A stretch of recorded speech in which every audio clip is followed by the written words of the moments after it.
It is a misty day in Manhattan. We're gonna walk and talk a little bit. If you are staying in a job where you feel unhappy, and even worse, you feel not valued, you feel not like you're not being treated well, guess who is responsible?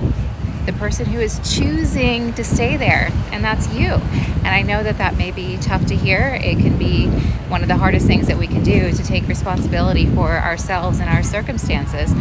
And the same is true with me. You know, I've had my own past experiences where I have chosen to stay in situations that made me feel really bad.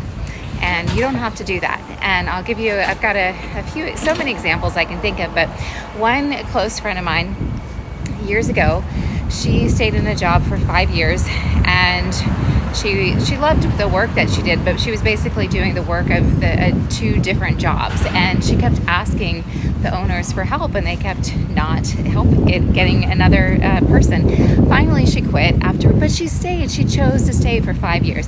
When she quit, guess what they did? They hired two people. People do what you let them. And then I have another friend who stayed at a job for years.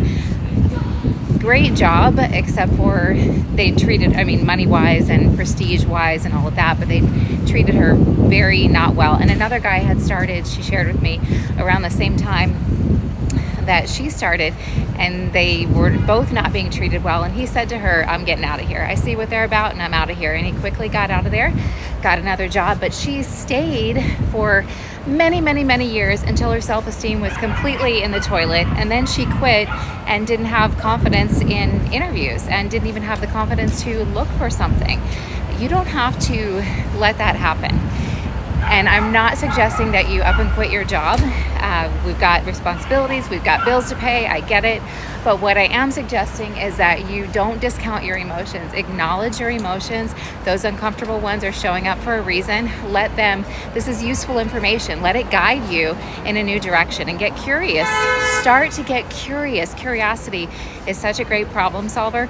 Get curious about what else is out there. That curiosity, acknowledging the problem takes some pressure off, acknowledging your uncomfortable emotions. And then getting curious is going to bring you present and open your mind to receive opportunities.